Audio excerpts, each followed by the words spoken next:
नमस्कार। आज अपन शुरू करने जा रहे हैं इंग्लिश मीडियम में एग्रीकल्चर बायोलॉजी का टॉपिक है अपना डिजीज ऑफ खरीफ क्रॉप्स के नाम से। तो आज अपन शुरू करेंगे diseases of kharif crops. Kharif crops में अपने को 9 डिजीज पढ़नी है। उसमें से आज अपन फर्स्ट डिजीज की बात करेंगे जो कि पर्ल मिलेट बाजरा में होती है। तो अपनी फर्स्ट डिजीज है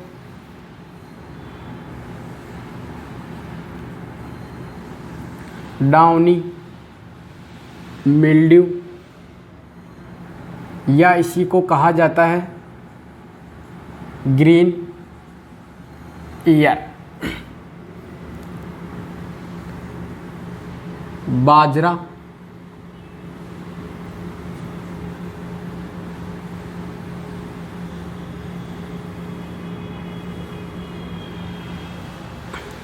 सबसे फर्स्ट डिजीज है अपने डाउनी मिल्ड्यू ऑफ बाजरा। इसका एनोदर नेम है ग्रीन ईयर डिजीज, जिसका रीजन अपन सिम्टम का अध्ययन करने पे पता लगेगा कि इसको ग्रीन ईयर डिजीज क्यों कहा जाता है। सबसे पहले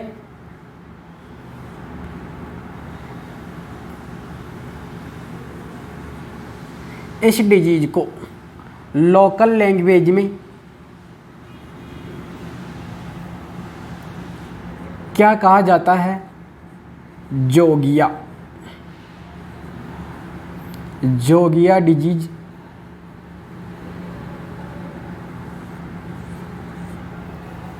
जो downy mildew disease green ear disease है उसी को लोकल लैंग्वेज में किस नाम से जानते हैं? जोगिया के नाम से जानते हैं। इस डिजीज की डिस्कवरी किसने की थी? डिस्कवर किसने किया था इसको? 1907 में किया था E.J. बटलर साइंटिस्ट ने। E.J. बटलर स्टार्टिंग में ये डिजीज स्पोरेडिक नेचर की थी, लेकिन बाद में ये डिजीज एपिडेमिक नेचर की कन्वर्ट हो गई। मीन्स स्टार्टिंग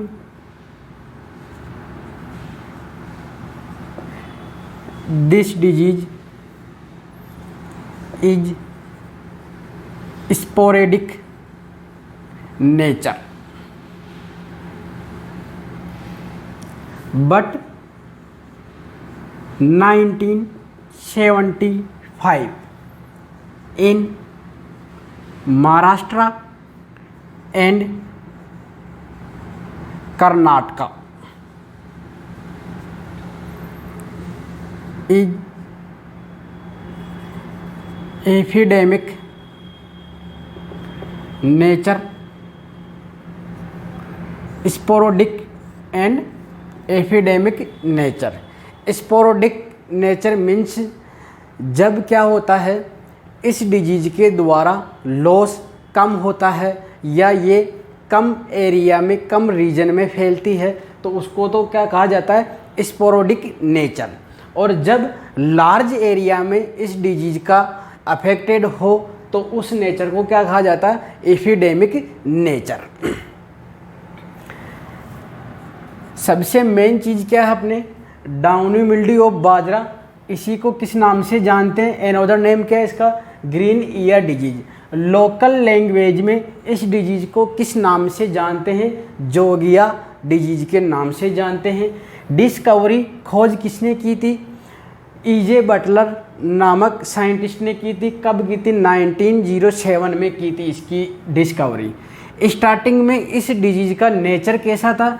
स्पोरोडिक नेचर था। बाद में कैसा नेचर हो गया? एपिडेमिक नेचर हो गया। स्पोरोडिक नेचर मीन्स जब डिजीज का स्प्रेडिंग स्मॉल एरिया में होता है, और एपिडेमिक नेचर मीन्स जब डिजीज लार्ज एरिया में अफेक्टेड करती है तो उस नेचर को क्या कहा जाता है, एपिडेमिक नेचर कहा जाता है। अपने को जितनी भी डिजीज पढ़नी है उन डिजीज में अपने को एक तो है उसकी जो सामान्य जानकारी है, कॉमन जानकारी है वो पढ़नी है। उसके बाद में अपने को इस डिजीज को 3 स्टेप में पूरा करना रहता है। एक तो अपन इनका पढ़ेंगे पैथोजन, जिसको अपन कॉजल ऑर्गेनिज्म के नाम से भी जानते हैं, यानी किसके द्वारा ये डिजीज हो रही है। दूसरे, इसके सिम्टम क्या क्या दिखाई देते हैं। और तीसरा, इनका मैनेजमेंट क्या कैसे करते हैं, अपन इसको कंट्रोल कैसे करते हैं। तो अपन सबसे पहले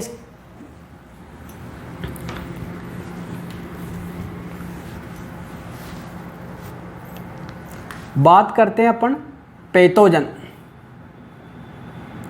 पैथोजन इसी को क्या कह सकते हैं अपन, causal organism.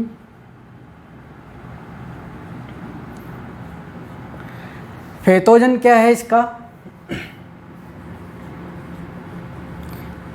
Sclero Spora graminicola. Sclerospora graminicola ये इसका पैथोजन है। इस पैथोजन के द्वारा डाउनी मिल्डी ऑफ बाजरा होती है। ये है क्या, ये एक क्या है, ओब्लिगेट पैरासाइट है। सबसे पहले तो है क्या, ये एक फंगस है। मीन्स जो बाजरा की डाउनी मिल्ड्यू डिजीज होती है वो किसके द्वारा होती है, फंगस के द्वारा होती है। फंगस का नेम क्या है, स्क्लेरोस्पोरा ग्रेमिनी कोला नेम है उसका।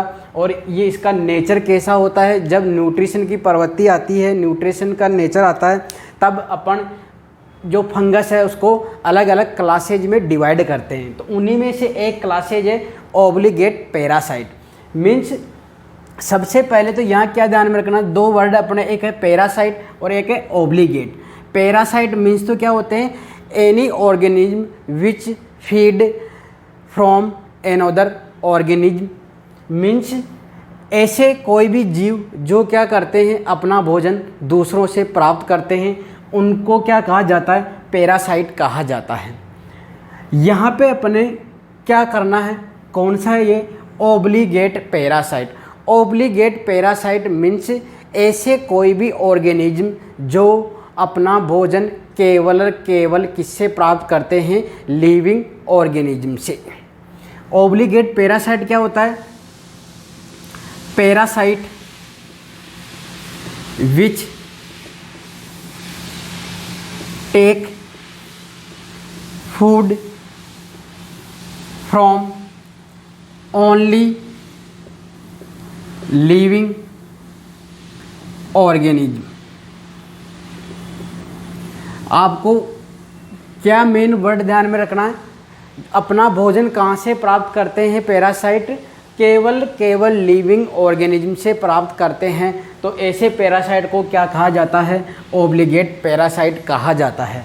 तो अपने स्क्लेरोस्पोरा ग्रेमिनी कोला कैसा फंगस है, ओब्लिगेट पैरासाइट की क्लासेज में आता है। ये तो बात हो गई अपने पैथोजन की, कॉजल ऑर्गेनिज्म की। इसी में एक पॉइंट और ध्यान में रखना, जो स्क्लेरोस्पोरा ग्रेमिनी कोला जो फंगस है ये किस नेचर का है, soil and seed borne. Soil and seed borne nature का है ये। मीन्स जितने भी अपने पैथोजन होते हैं उनको 3 क्लासेज में डिवाइड किया गया है कि उनकी अवेलेबिलिटी कहाँ रहती है। यानी कुछ पैथोजन क्या होते हैं, सॉइल के अंदर प्रेजेंट रहते हैं, कुछ पैथोजन होते हैं जो सीड के अंदर प्रेजेंट रहते हैं, और एक और तीसरा थर्ड फॉर्म आती है एयरबोर्न। यानी इनका पैथोजन कहाँ होगा, एयर में होगा, वायु में रहता है। तो ये 3 में से अपने जो स्क्लेरोस्पोरा ग्रेमिनी कोला है वो किस नेचर का है, soil and seed borne nature का है। मीन्स जो ये फंगस है, ये फंगस कहाँ मिलेगी? सॉइल में भी मिलती है और सीड के अंदर भी प्रेजेंट रहती है। सीड के इन अंदर भी हो सकती है और बाहर भी हो सकती है, इनसाइड भी हो सकती है और आउटसाइड भी हो सकती है। तो वो कहलाती है अपने सीड बोर्न डिजीज। कभी आ जाए कि डाउनी मिल्ड्यू ऑफ बाजरा कौन सी डिजीज है, तो soil and seed borne disease है। इसके अलावा जो ये फंगस है ये किस रूप में जीवित रहती है? In form of oospore। Means इनके जो बीजाणु पाए जाते हैं, स्पोर पाए जाते हैं, उन बीजाणु या स्पोर्स को किस नाम से जानते हैं? oospores के नाम से। तो इसका सीधा सा क्वेश्चन है कि जो फंगस है स्क्लेरोस्पोरा ग्रेमिनिकोला है, वो किस रूप में जीवित रहता है, किस रूप में लिविंग में रहता है? तो कौन सा रूप अपने को ध्यान में रखना है? oospore। oospore के रूप में ये अपने स्पोर प्रेजेंट रखता है। इसी से क्या करता है? नेक्स्ट जो क्रॉप होती है उसको इन्फेक्टेड करता है। ये तो हो गया अपने फर्स्ट टॉपिक। पैथोजन कौन सा है, उसका नेचर कैसा है, कहाँ प्रेजेंट रहता है, कहाँ उपस्थित रहता है। पैथोजन कौन सा है? स्क्लेरोस्पोरा ग्रेमिनिकोला। ये एक क्या है? फंगस है, कवक है। किस प्रवृत्ति का होता है? ये ऑब्लिगेट पैरासाइट होता है। मीन्स ये केवल अपना भोजन दूसरे जो लिविंग ऑर्गेनिज्म है उन्हीं से प्राप्त करता है केवल। तो उन प्रकार के पैरासाइट को क्या कहा जाता है? ऑब्लिगेट पैरासाइट कहा जाता है। ये किस नेचर का होता है? Soil and seed borne nature का होता है। किस रूप में जीवित रहता है? oospore के रूप में। इसके बाद में अपना जो सेकेंड टॉपिक है वो है सिम्टम।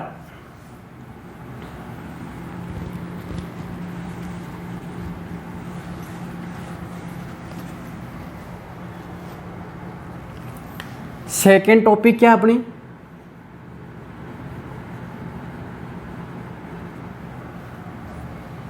सिम्टम्स या कैरेक्टरिस्टिक बोल सकते हैं, लक्षण बोल सकते हैं अपन। जो अपने डिजीज है डाउनी मिल्ड्यू या ग्रीन ईयर डिजीज, इसके जो सिम्टम होते हैं वो 2 स्टेज में दिखाई देते हैं। फर्स्ट स्टेज तो कौन सी हो गई? डाउनी मिल्ड्यू स्टेज हो गई। और सेकेंड स्टेज कौन सी होती है? ग्रीन ईयर स्टेज है। तो अपने को यहाँ इनके सिम्टम 2 स्टेज में ध्यान में रखना है। डाउनी मिल्ड्यू स्टेज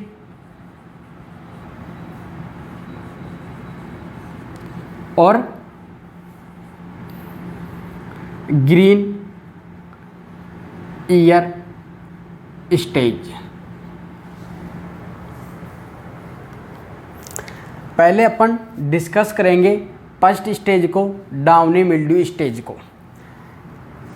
इसका जो मुख्य सिम्टम है वो अपने को 3 सिम्टम ध्यान में रखने हैं कि डाउनी मिल्ड्यू स्टेज में होता क्या है।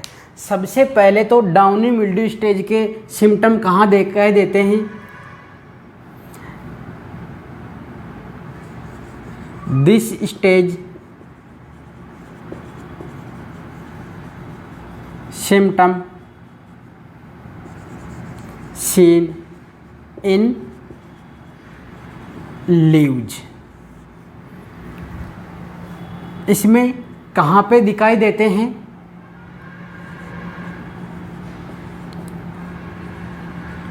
इनफ्लोरेसेंस। यानी यहाँ तो किस में डाउनी मिल्ड्यू स्टेज के जो सिम्टम है वो तो कहाँ दिखाई देंगे अपने को? लीफ में, लीव्स में, पर्न में दिखाई देंगे। और जो ग्रीन ईयर स्टेज है इसके सिम्टम कहाँ दिखाई देंगे अपने को? इनफ्लोरेसेंस के ऊपर दिखाई देंगे, यानी पुष्पक्रम के ऊपर दिखाई देंगे। नेक्स्ट सिम्टम की बात करें, फर्स्ट स्टेज में डाउनी मिल्ड्यू जो स्टेज होती है इसका मुख्य जो सिम्टम है वो क्या होता है?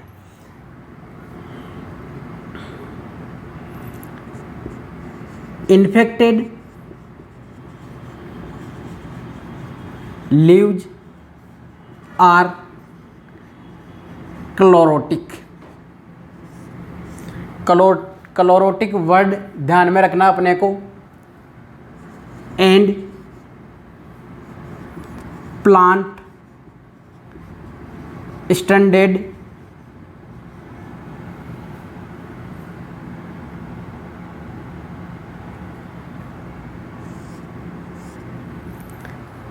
नेक्स्ट सिम्टम क्या है इसका,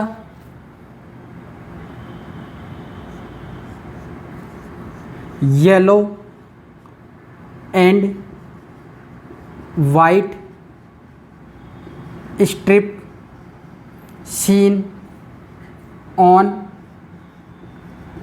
अपर side of leaf. Next main symptom क्या है इसका, downy growth of fungus on lower surface of leaf.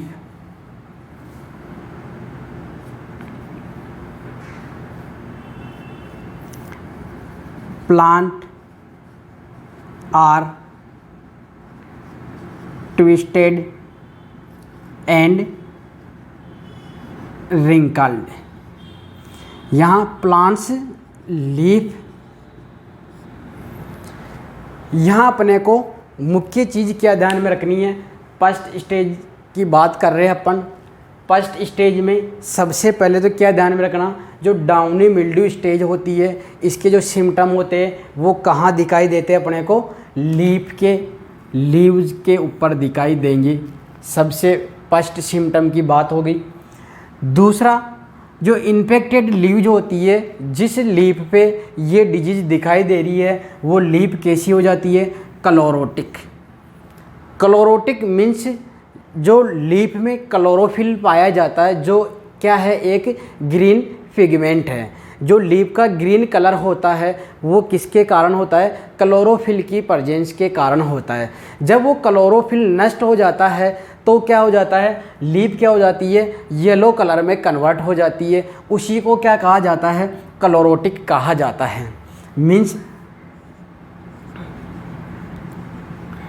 Chlorophyll damaged. Chlorotic यानी, या इसी को कह सकते हैं अपन क्लोरोसिस हो जाती है लीफ में। क्लोरोसिस मीन्स यानी क्लोरोफिल क्या होता है, नष्ट हो जाता है। क्लोरोफिल की प्रेजेंस के कारण क्या होता है, लीफ में ग्रीन कलर होता है। इस जब क्लोरोफिल नष्ट हो जाएगा तो ग्रीन कलर भी क्या हो जाएगा, उसका ख़त्म हो जाएगा और वहाँ कैसा कलर हो जाएगा, येलो कलर हो जाएगा। तो उसी सिम्टम को कहा जाता है chlorotic.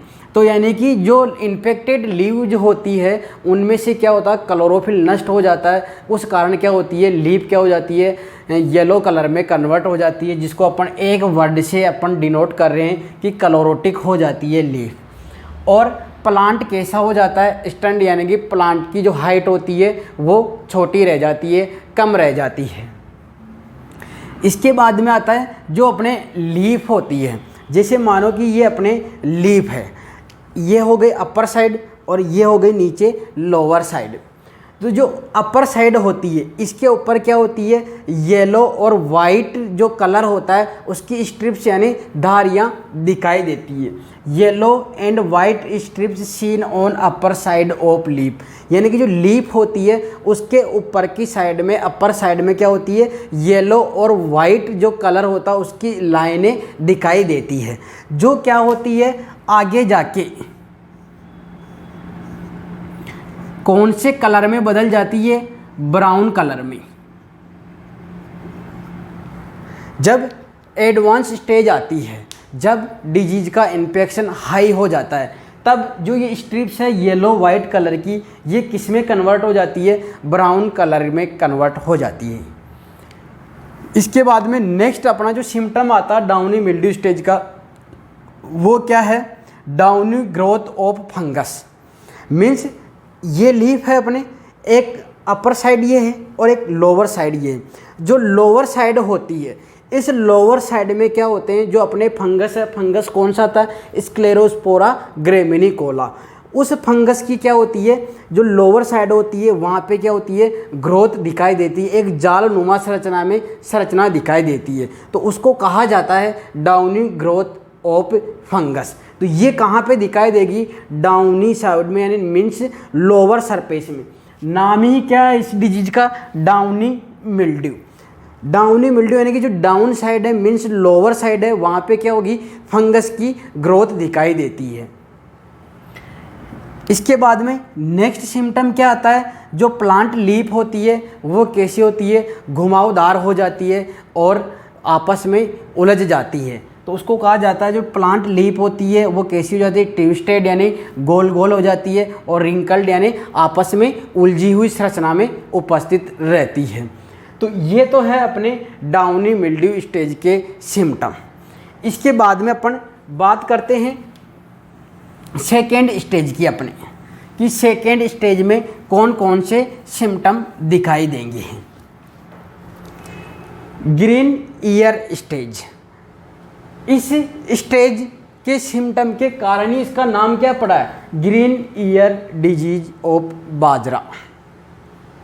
Means green ear stage की जो सिम्टम है वो अपने को कहाँ दिखाई देते, इनफ्लोरेसेंस पे, पुष्प क्रम पे अपने को इसके सिम्टम दिखाई देंगे।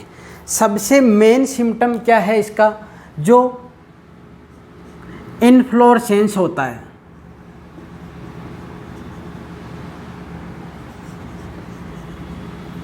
जो बाजरा का इनफ्लोरेसेंस होता है उसको क्या कहा जाता है, ईयर।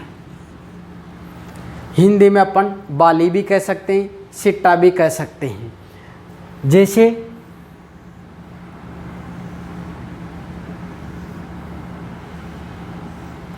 ये है अपने बाजरे का इनफ्लोरेसेंस। इसमें दो सिम्टम मुख्य ध्यान में रखने अपने को। फर्स्ट तो क्या है, ईयर नॉट फॉर्म्ड, अर्थात जो इन्फेक्टेड प्लांट होगा उस प्लांट में क्या होंगे, ईयर का फॉर्मेशन नहीं होगा, मीन्स इनफ्लोरेसेंस नहीं बनेगा। दूसरा मुख्य सिम्टम क्या है, if ear formed then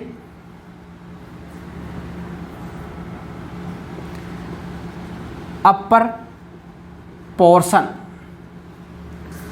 of ear converted into leafy mass structure।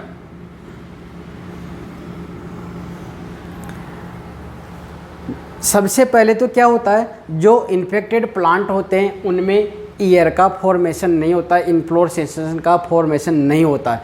यदि उस प्लांट में इनफ्लोरेसेंस जो है क्या, ईयर, उसका फॉर्मेशन हो गया, तो उसमें क्या होता है, जो अपर पोर्शन है, ये जो अपर पोर्शन है, इस पोर्शन में क्या होगा, अपना जो ईयर का अपर पोर्शन है, ये पोर्शन किस में कन्वर्ट हो जाता है, लीफी संरचना में कन्वर्ट हो जाता है। यानी कि यहाँ पे ईयर न दिखाई देके और अपने को क्या दिखाई देता है, लीफ नुमा संरचनाएं दिखाई देती, जिसको अपन क्या करें, लीफी मास स्ट्रक्चर के नाम से जान रहे हैं। कभी कभी क्या होता है, और all year converted into leafy mass structure. अपने को मेन चीज़ क्या ध्यान में रखनी है, या तो उसमें क्या होगा, इन्फेक्टेड प्लांट में ईयर का फॉर्मेशन नहीं होगा। यदि ईयर का फॉर्मेशन हो गया उसमें, तो जो अपर पोर्शन है वो किस संरचना में कन्वर्ट हो जाता है, लीफी संरचना में कन्वर्ट हो जाता है। यदि अपर पोर्शन कन्वर्ट नहीं हो रहा है तो कई बार क्या होता है, जो पूरा ईयर है अपना, जो पूरा सिट्टा है, बाली है, ये पूरा किस में कन्वर्ट हो जाता है, लीपी संरचना में कन्वर्ट हो जाता है। यहाँ पे अपने को क्या होगा, लीप नुमाएँ संरचनाएँ दिखाई देगी, उलझी हुई सी ऐसी। तो उस प्रकार के सिम्टम को कह रहे अपन ग्रीन ईयर डिजीज। ग्रीन यानी मीन्स क्या हो रहा अपने, हरा, ईयर यानी क्या हो गया, इन्फ्लोरेसेंस, मीन्स जो बाजरा है उसका इन्फ्लोरेसेंस ग्रीन, ग्रीन यानी जो लीप नुमाई संरचना होती है, लीफ होती है, उस संरचना में कन्वर्ट हो जाता है। इस कारण ही इसका नाम क्या दिया गया है, green ear disease. Main symptom ध्यान में क्या रखना है अपने को, ग्रीन ईयर स्टेज होती है, ये इसके सिम्टम कहाँ दिखाई देते हैं, इन्फ्लोरेसेंस पे दिखाई देते हैं, पुष्पक्रम पे दिखाई देते हैं। सिम्टम में क्या दिखाई देता है अपने को, या तो उस इन्फेक्टेड प्लांट पे ईयर का फॉर्मेशन नहीं होगा, यदि ईयर का फॉर्मेशन हो जाता है तो या तो कंप्लीट जो ईयर है वो कन्वर्ट किस में हो जाएगा, लीफी स्ट्रक्चर में कन्वर्ट हो जाएगा, या उसका जो अपर पोर्शन है वो पोर्शन किस में कन्वर्ट हो जाता है, अपने लीपी संरचना में। कभी कभी आपने देखा हो तो या कंप्लीट जो ईयर है वो भी नहीं कन्वर्ट हो रहा है, अपर पोर्शन भी कन्वर्ट नहीं हो रहा है, और उसकी जगह क्या होता है, जो लोअर पोर्शन होता है वो किस में कन्वर्ट हो जाता है, लीपी स्ट्रक्चर में। कुल मिला के जो डिजीज है ग्रीन ईयर स्टेज है, इस स्टेज में क्या होता है, या तो ईयर का फॉर्मेशन नहीं होगा, या होगा तो ईयर किस में कन्वर्ट होगा, लीपी मास स्ट्रक्चर में कन्वर्ट हो जाता है। मीन्स जो हरी पत्तियां होती है उस प्रकार की संरचना में कन्वर्ट हो जाता है पूरा का पूरा पुष्पक्रम। इस कारण ही इस डिजीज को क्या नाम देते हैं, ग्रीन ईयर डिजीज। यदि इसी को आप एक बार हिंदी में देखना चाहो तो इसको हिंदी में क्या बोलते हैं, हरित बाली। बाली यानी तो क्या हो गया, अपना जो सिट्टा है, पुष्पक्रम है, इन्फ्लोरेसेंस है, ईयर है, उसको अपन हिंदी में बोलते हैं बाली। हरित यानी हरे रंग की। अब जो अपने लीप होती है, पर्ण होती है, वो कैसी होती है, हरे रंग की होती है। मीन्स जो अपना यहाँ पे ईयर है, बाली है, वो किस संरचना में कन्वर्ट हो गई, हरे रंग की पत्तियों की संरचना में कन्वर्ट हो गई। और यही क्या होता है, इसका मेन सिम्टम होता है। इसी के कारण इसको क्या नाम दिया गया था, ग्रीन ईयर डिजीज। ये तो हो गए अपने सिम्टम की बात। इसके बाद में इसका थर्ड पोर्शन है अपने मैनेजमेंट, कि इसका प्रबंधन कैसे किया जाएगा।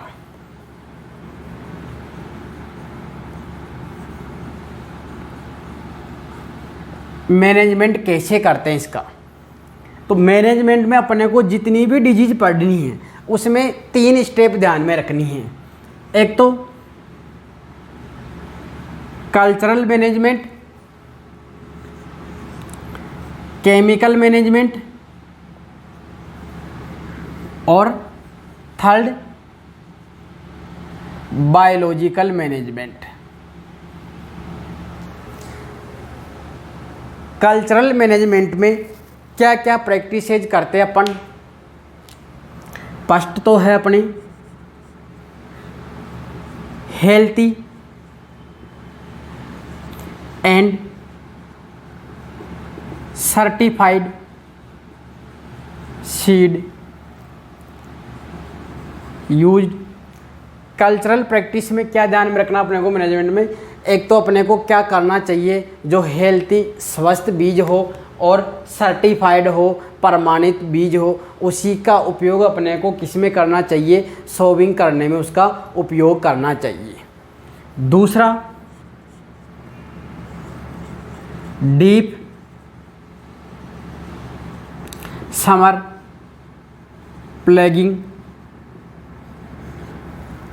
मीन्स जो अपने समर होती है, जो गर्मियाँ होती है, वह उस समय क्या करनी चाहिए, डीप प्लोविंग करनी चाहिए, यानी कि खेत में क्या करनी चाहिए, अपने को गहरी जुताई करनी चाहिए, जिससे क्या हो, जो भी इन्फेक्टेड प्लांट हो खेत में वो क्या हो जाए, भूमि में दब जाए।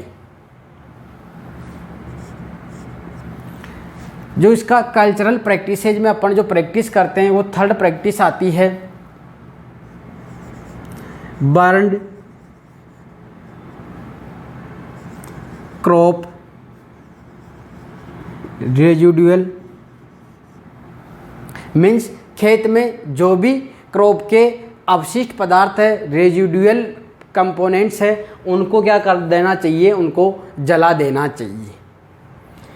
ये तो अपने को ध्यान में रखने किसमें, कल्चरल प्रैक्टिसेज में। सेकंड मैनेजमेंट आता अपने केमिकल। केमिकल में क्या ध्यान में रखना अपने को, seed treated with metalaxyl chemical. Fungus है तो यानी मेटालेक्जिल क्या है, एक फंजीसाइड है। फंजीसाइड क्या होते हैं, ऐसे केमिकल जो क्या करते हैं, फंगस को कंट्रोल करते हैं। उन केमिकल को क्या कहा जाता है, फंजीसाइड। तो मेटालेक्जिल से क्या करना चाहिए अपने को, बुआई करने से पहले सीड को ट्रीट करना चाहिए, उपचारित करना चाहिए। दूसरा, after 21 days of sowing spraying mancozeb. Mancozeb ये भी क्या है, एक फंजीसाइड है। सीड ट्रीटमेंट यदि अपन कर रहे हैं तो उसके बाद में जब अपन बुआई के 21 दिन हो जाते हैं तब अपने को एक स्प्रे करना चाहिए। कौन सा फंजीसाइड काम में लेना चाहिए, मैंकोजेब। थर्ड मैनेजमेंट में आते हैं अपन बायोलॉजिकल मैनेजमेंट। यहाँ पे फर्स्ट बायोलॉजिकल मैनेजमेंट कौन सा है, seed treated with Pseudomonas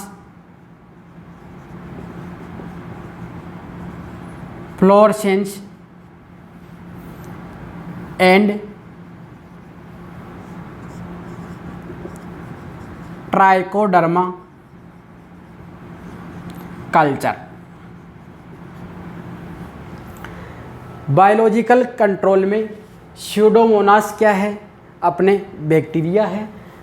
trichoderma क्या है, अपने पैरासाइट, जो पैरासाइट होते हैं उनको कंट्रोल करने के लिए अपन काम में लेते हैं। ये दोनों ही क्या होते हैं, इनका कल्चर होता है। उस कल्चर के द्वारा क्या करते हैं, सीड को ट्रीट करते हैं और फिर बाद में अपन उनकी बुआई की जाती है। सेकेंड बायोलॉजिकल कंट्रोल कौन सा अपन, यूज्ड रेजिस्टेंस वेराइटी। पूसा मोती, पूसा 23। कुछ वेराइटीज ऐसी होती है जो क्या होती है, डिजीज़ के प्रति क्या होती है, रेजिस्टेंस होती है। रेजिस्टेंस मीन्स ये ऐसी जो ऐसी वेराइटियाँ होती हैं जिनमें क्या होता है, जो डिजीज़ होती है उसके सिम्टम दिखाई नहीं देते हो और इनमें ऐसे जीन्स पाए जाते हैं जो क्या होते हैं, इस जो डिजीज़ है, जो पैथोजन है, उस पैथोजन से लड़ने की क्षमता उनमें पाई जाती है और यील्ड में लॉस नहीं हो पाता है। तो उन वेराइटीज़ को क्या कहा जाता है, रेजिस्टेंस वेराइटी कहा जाता है। तो कुछ ऐसी वेराइटियाँ जैसे पूसा मोती, पूसा 23, तो इनका अपन यदि सोविंग में उपयोग में लेते हैं इनको, तो अपने यील्ड में कोई लॉस नहीं होता है, क्योंकि इनमें वो पावर पाई जाती है, उस पैथोजन से लड़ने की कैपेसिटी पाई जाती है, जिसके कारण इसके ऊपर इस पैथोजन का इतना प्रभाव नहीं हो पाता है। तो ये अपने इस डिजीज़ का मैनेजमेंट है। जितनी भी अपन आगे डिजीज़ पढ़ेंगे उनमें सभी में मैनेजमेंट अपन 3 स्टेप में पढ़ेंगे, कल्चरल रूप में, केमिकल रूप के द्वारा और बायोलॉजिकल कंट्रोल अपन कैसे कर रहे हैं, उसका बायोलॉजिकल मैनेजमेंट कैसे कर रहे हैं। तो ये 3 स्टेप सभी में ध्यान में रखना अपने को प्रत्येक डिजीज़ के लिए 4 पॉइंट मुख्य रूप से ध्यान में रखने। फर्स्ट पॉइंट तो क्या था अपना, उसकी सामान्य जानकारी, जनरल नॉलेज ध्यान में रखनी। उसकी मीन्स कौन सी क्रॉप में होती, किसने खोजा, कहाँ खोजा, उसके कोई लोकल लैंग्वेज में नाम है तो वो नाम ध्यान में रखने। उस पॉइंट उसको अपन नाम दे रहे जनरल नॉलेज के नाम से। दूसरा पॉइंट क्या था अपना, उसका पैथोजन ध्यान में रखना। पैथोजन कौन सा है उसका नाम ध्यान में रखना, जिसको अपन कॉजल ऑर्गेनिज्म के नाम से भी जानते हैं। तीसरा पॉइंट क्या था अपना, उसके सिम्टम क्या है उस डिजीज के। और चौथा पॉइंट क्या था अपना, मैनेजमेंट। तो इस 4 स्टेप में अपने को जितनी भी डिजीज पढ़नी है, खरीफ क्रॉप में अपने को 9 डिजीज पढ़नी है, तो ये 9 की 9 ही डिजीज क्या है अपने को, ये 4 पॉइंट वाइज अपने को ध्यान में रखनी है। तो आज अपने जो फर्स्ट डिजीज है वो थी अपने जो बाजरा होता है, पर्ल मिलेट होता है, उसमें डिजीज है अपने डाउनी मिल्ड्यू या ग्रीन ईयर के नाम से, जिसको लोकल लैंग्वेज में किस नाम से जान रहे थे, जोगिया के नाम से। खोज किसने की थी, डिस्कवरी किसने की थी, ईजे बटलर नामक साइंटिस्ट था, उसने डिस्कवरी की थी 1907 में। स्टार्टिंग में ये डिजीज कैसी थी, स्पोरोडिक नेचर की थी। स्पोरोडिक नेचर मीन्स इसका जो रीजन था, जो एरिया था वो क्या था, कम था। धीरे धीरे क्या हुआ, इसका एरिया बढ़ता गया, तो इसका नेचर कैसा हो गया, एपिडेमिक नेचर हो गया। और ये एपिडेमिक नेचर में कब आई, 1975 में। और सबसे पहले कहाँ पे आई, महाराष्ट्र और कर्नाटका स्टेट में। उसके बाद में अपने था पैथोजन। पैथोजन क्या था, स्क्लेरोस्पोरा ग्रेमिनिकोला, जो एक फंगस है। फंगस किस नेचर का था, obligate parasite. Obligate parasite means क्या होते हैं, ऐसे पैरासाइट जो क्या करते हैं, अपना भोजन केवल अदर लिविंग ऑर्गेनिज्म से प्राप्त करते हैं। किस प्रकार की डिजीज़ थी, soil borne and seed borne disease है ये। मीन्स जो इसका पैथोजन होता है वो कहाँ अवेलेबल रहता है, एक तो सॉइल के अंदर और एक सीड के अंदर रहता है, या बाहर भी हो सकता है, सीड के ऊपर उपस्थित होता है। इस कारण इसको soil borne and seed borne disease के नाम से जानते हैं।